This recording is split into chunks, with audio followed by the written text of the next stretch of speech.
Bismillah, alhamdulillah, wassalatu wassalamu ala rasulillah. Patepang deui dinten ieu dinten Kemis kaping 18 Desember 2025 masih dina suratul kahfi ayat ke-37 na. A'udzubillahi minasyaitonir rajim. Bismillahirrahmanirrahim.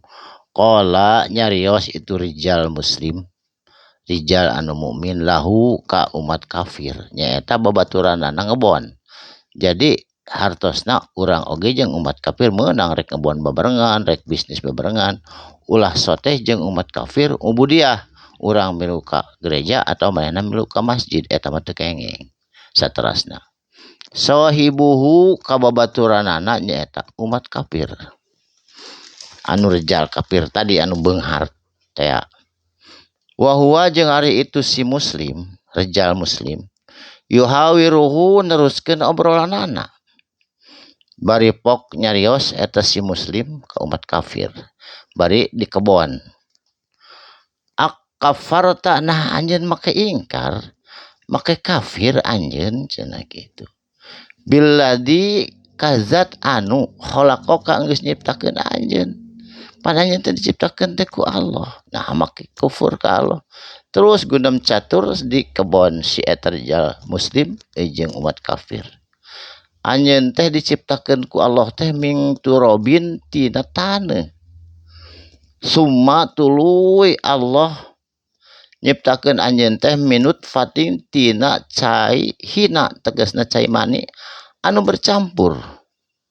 Summa tuluy diciptakeun ku anjeun teh sawaka disempurnakeun anjeun rujulan jadi lalaki anu dedeg sampai rupa hade. Anjeun teh tina air hina anu bercampur tina teh nah make kudu sombong.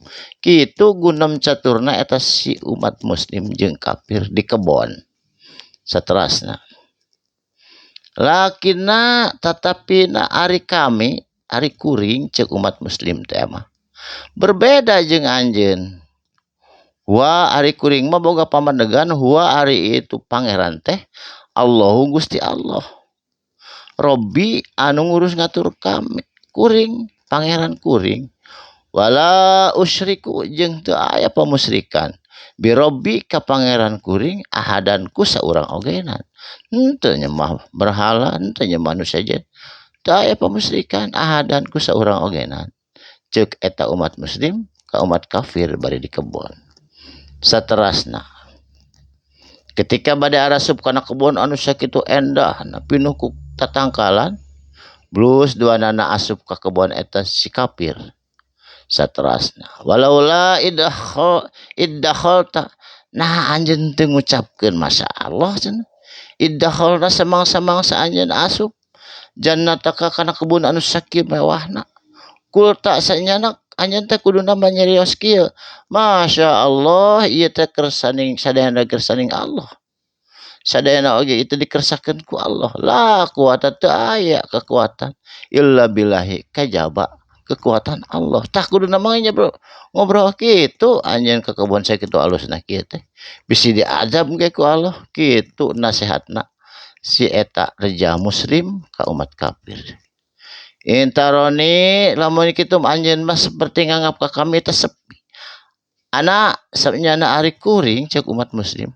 Aqala leuwih saeutik mingka ti badan anjeun. Naon? Malan harta benda wawalada jeung keturunan atau anak-anak. Jadi teu meunang nyebutkeun anak aksara mingka mala wawalada atawa azza nafaro teu meunang. Nyebutkeun abdi alhamdulillah cekap mugia dibarokahkeun ku Allah sok sanajan teu seueur tapi cekap kitu keudahna mah umat muslim teu meunang sombong. Saterasna fa asa mangka mugia robbi pangeran abdi ayu tiani kana yen bakame mamparin ka abdi khairon leuwih alus min jannati katibatan kebon anjeun anu sakilegana anu mewahna. Da abdi mah hoyong sate barokah.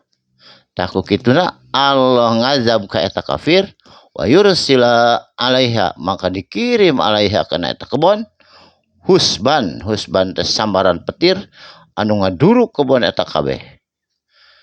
Oh minas samai ti langit. jadi dibentar kebon eta langsung ngagebur hurung.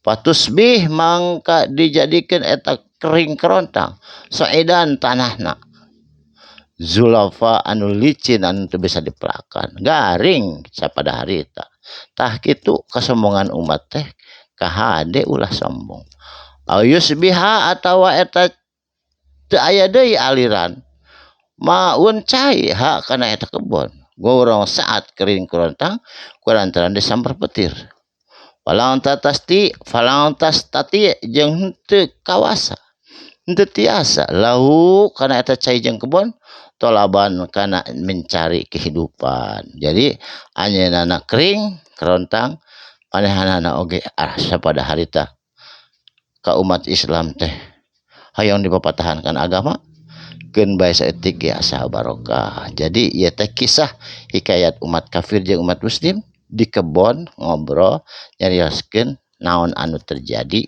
waktos harita. Barakallahu li walakum.